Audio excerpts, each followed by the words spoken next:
코로나19 신규 환자가 16,000명대를 기록하며 목요일 기준으로 7개월여 만에 최소를 기록하는 등 감소세를 유지하고 있습니다. 네, 이번 주부터 감염 취약시설 등을 제외하고는 실내 마스크 착용 의무가 해제돼 일상 회복에 성큼 다가선 모습인데요.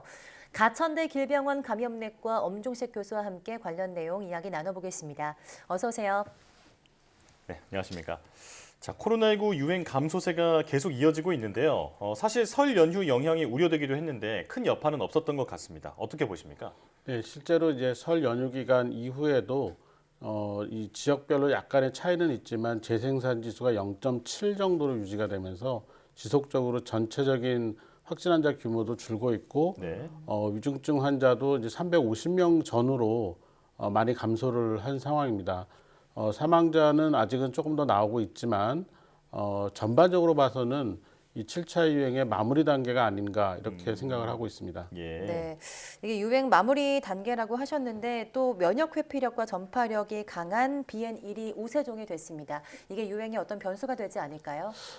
변수가 되게 좀 어려워 보입니다. 왜냐하면 이번 7차 유행의 시작은 BA.5라는 그 변이종에 의해서 시작이 됐고 네. 중간에 진행하는 과정에서 BN.1이라는 새로운 변이가 BA.5를 대체하는 과정이 이어졌는데 전체적으로는 그 환자 규모가 계속 줄어드는 방향으로 감소하면서 대체를 해왔기 때문에 앞으로 이 BN.1이 새로운 유행을 더 크게 일으킬 가능성은 거의 없는 것으로 판단하고 있습니다. 예.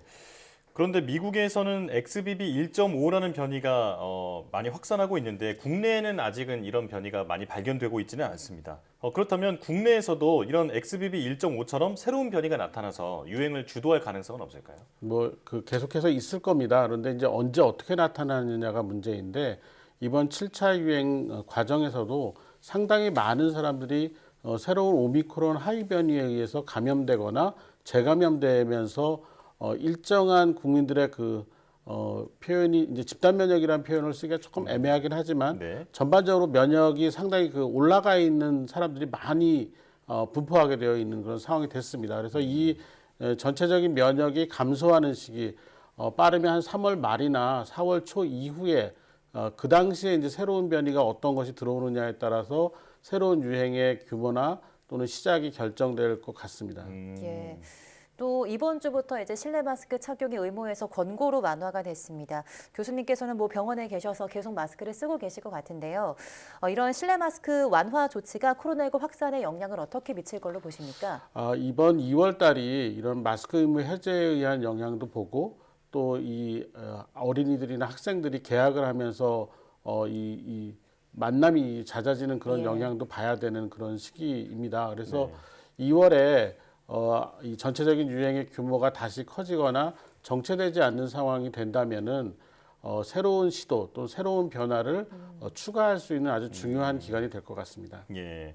새로운 그 시도의 추가라고 말씀하시는 거는 실내 마스크 전면 해제 같은 혹시 그런 방역 조치를 말씀하시는 건가요? 마스크 부분도 있고요. 네. 지금 그 격리 기간이 의무로 남아 있는 부분이 예. 있는데 이런 부분에 대한 변화를 시도해 볼 수 있는 계기가 될 수 있을 것 같습니다. 네.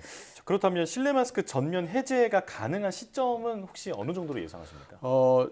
며칠 전에 그 코로나19 특별대응단의 정기석 단장님께서 5월 정도를 이제 예측한다라고 했는데 사실 이거는 굉장히 희망적인 사항들이 이어졌을 때 가능한 얘기들인데 네. 좀 단정하기가 좀 어렵습니다.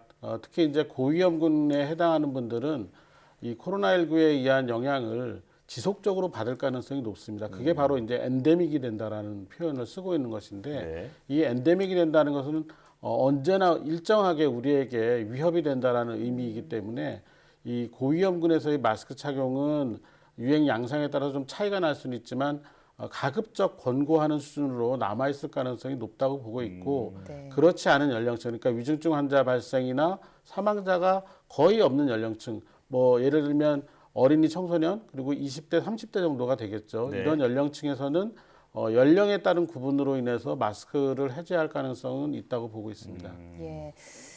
WHO가 코로나19 공중보건 비상사태를 유지하기로 결정을 했습니다. 이게 어떤 의미라고 보십니까?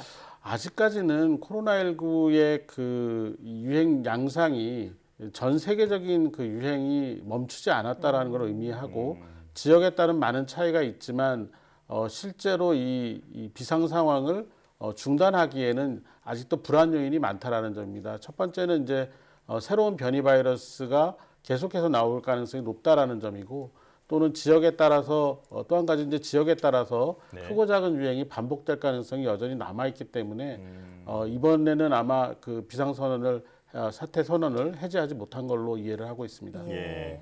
한마디로 이 코로나19가 아직 끝난 게 아니다라는 그 선언이라고 볼 수 있을 것 같은데, 지금 이 그 WHO가 그 공중보건 비상사태를 만약에 해제하면 우리나라도 7일 격리 의무가 풀리지 않을까, 이런 그 예상을 했던 분들이 많았거든요. 어떤 조건이 선행이 돼야 될까요? 그런데 사실은 그 7일 의무 격리를 해제하려면 그런 그 외부적인 그런 그 이 상황 판단보다도 네. 우리가 어떻게 준비되느냐가 훨씬 더 중요한데, 일단은 그 아프면 충분히 쉴 수 있는 문화가 도입이 돼야 됩니다. 그래서 코로나19든 아니든 간에 이런 그 호흡기 감염병이 의심이 됐을 때 이 충분히 쉴 수 있는 그런 문화가 정착이 돼야지만 이 의무를 권고로 변경하거나 해제할 수 있다고 생각을 합니다. 예.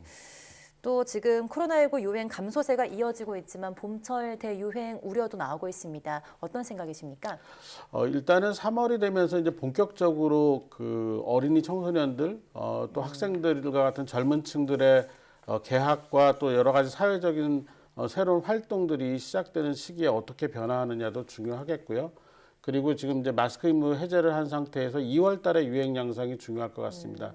이것들이 모두 안정적으로 유지가 된다면 3월 달쯤에는 상당한 소강기 상태로 접어들었다가 4, 5월 거치면서 새로운 변이의 유입으로 인한 새로운 유행이 시작되지 않는다면 우리가 조금 더 완화된 방역 체계, 그리고 일상으로의 복귀를 한 걸음 더 나갈 수 있다고 생각을 하고 있습니다. 네.